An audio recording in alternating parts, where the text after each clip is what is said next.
السلام عليكم ورحمة الله وبركاته. عاملين ايه؟ يا رب تكونوا بخير دايما زي ما عودناكم، كل يوم فكرة جديدة ووصفة جديدة. يعني كل يوم وصفة جديدة، وصفة اكل، وصفة شعر، وصفة مشروب، اي حاجة ان احنا بنستفاد من بعضنا. فطبعا قبل ما نبدأ هنصلي على النبي ونشترك في القناة ونفعل زر الجرس عشان يوصلنا كل جديد.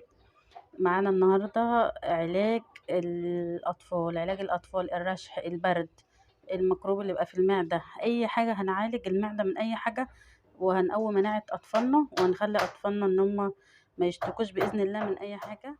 طبعا الفكرة مش إن أنا الوصفة معايا النهاردة معايا ليمون ومعايا نعناع.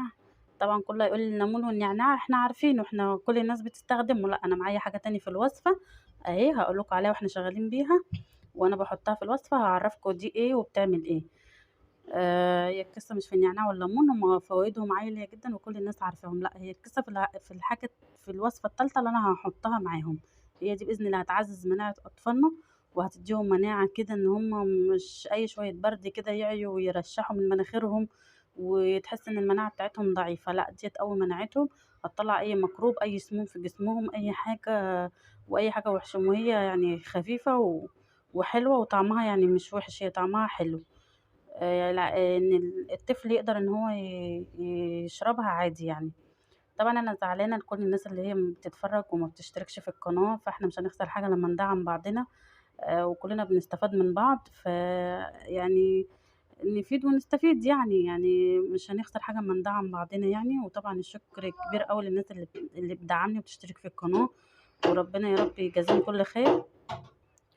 بس وجزاك الله كل خير، كل اللي يشترك في القناة، كل اللي اشترك، ربنا يبارك لكم في صحتكم يا رب وفي أولادكم. طبعا هنبدأ بقى عشان ما اطولش عليكم. انا معايا اهو ليمونة، لا انا مش هحط الليمون ده كله، انا هحط نص ليمونة بس، هوريكم يعني انا همشي معاكم خطوة خطوة يعني، عشان كل حاجة برضو عشان الأطفال، إن هما أنا مش عايزة أبين طعم أي حاجة عشان الطفل يقدر يستوعب ويشربها وما يحسش بطعمها. ومعايا نعناع، وطبعا هقول لكم بقى انا هعمل ايه تاني. ومعايا ميه بتغلي، راح يعني اجيب الميه احطها، واقول لكم بقى هنحط ايه تاني. الاول على الميه، ادي الميه بتغلي اهيت. دي ميه بتغلي. اقول لكم بقى بعد ما الميه تغلي هنحطها ازاي، وهنحط بقيه المكونات عليها ازاي، وهنحط ايه الاول وايه اللي هنحطه في الاخر. والوصفه المهمه اللي معايا هي اللي يعني هي بطلة الثلاث وصفات اللي معايا. فهنشوف بقى هنعمل ايه بعد ما الميه هنبدأ بقى نشتغل في الوصفة بتاعتنا. اهي الميه هي انا نزلتها من على النار سخنة، هنسيبها لما تدفى، هنسيبها لما تدفى شوية بس كده. على حسب بقى، اعمل نص كوباية على حسب الطفل، لو شرب منها بقين فخلاص كده يعني بإذن الله ياخد كل فوائد الوصفة يعني.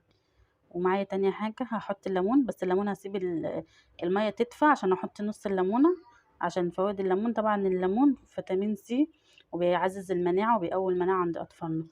مش هكتر يعني كام نقطة كده، يعني نص ليمونة أنا مخلصتهاش اهي. كده. وحطيت اهو المية هديت شوية، حطيت الليمون، حطيت زي ما اتفقنا أقل من نص الليمونة، يعني عشان ايه متبقاش حادقة قوي على الأطفال. طبعا يعني بلاش سكر، عايزين تحطوا معلقه، يا ريت لو معلقه عسل اسود او ابيض، عادي معلقه عسل، كده كده الاسود مفيد والابيض مفيد. ال- العسل الاسود حلو برضو للانيميا، وحديد للاطفال. والعسل الابيض طبعا فوائده كبيره يعني وحلوه.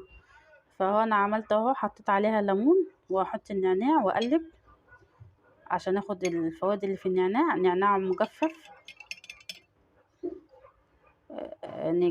نعناع فريش يعني، ميكونش النعناع اللي هو بيبقى في الباكت ده، لا النعناع اللي هو اللي احنا بنبقى منشفينه في البيت. اصل يعني دي بتبقى مشروب بيبقى حساس شوية للأطفال. فهحط النعناع، طبعا انا هشيل منه النعناع تاني عشان ايه، هو هناخد بس الفوائد بتاعته بس وطعمه. والنعناع طبعا انتوا عارفين حلو قوي للبطن الأطفال، لو ممغصة، لو عنده انتفاخ او عندها انتفاخ، فحلو قوي للأطفال. طبعا يعني احط النعناع كده زي ما احنا اتفقنا. وانا اشيله، يعني انتوا لما تعملوه هتشيلوا النعناع منه. ماشي. طبعا اخر حاجه معايا في الوصفه وهي اهم حاجه، انا معايا جنزبيل. كله هيستغرب ان الجنزبيل لا الاطفال مش هتقدر تشربه، لا مش هتقدر ان هي حراه، او كلنا طبعا عارفين الجنزبيل، بس اللي انتم متعرفوش ان الجنزبيل ده فوائده عاليه جدا جدا، وده كلام دكتور هو اللي قايل لي. يعني لما كان ابني افتكر له العافيه، يعني لما كان تعبان، فقال يعني الجنزبيل ده طبعا محدش بيقرب عنده للأطفال، بس هو مفيد جدا جدا جدا، وهو محبوب.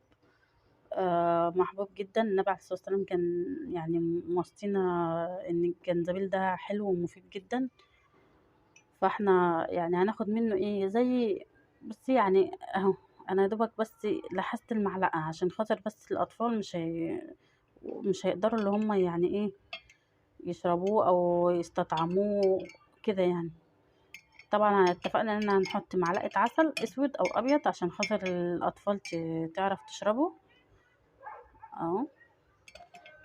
بصي انا ما حطيتش يعتبر جنزبيل، انا بس بليت المعلقة جنزبيل وحطيته.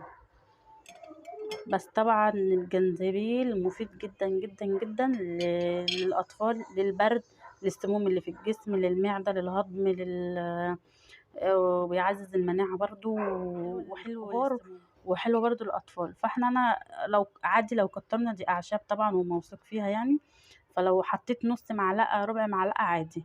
بس أنا بس عشان أنا الأطفال اللي هي بتبقى صغيرة، اللي هي من سنة أو سنتين، عشان يقدروا اللي هم يشربوه، فأقدر إن أنا إيه ما اكتر لهمش، بحيث ان هو بس اقدر ان انا اديهم الفايده بتاعته بس. فكده طبعا دي تكون نهاية وصفتنا. لو عجبتكم بقى ما تنسوش تشتركوا في القناة وتفعلوا زر الجرس عشان يوصلكم كل جديد مني، واسيبكم في رعاية الله، والسلام عليكم ورحمة الله وبركاته.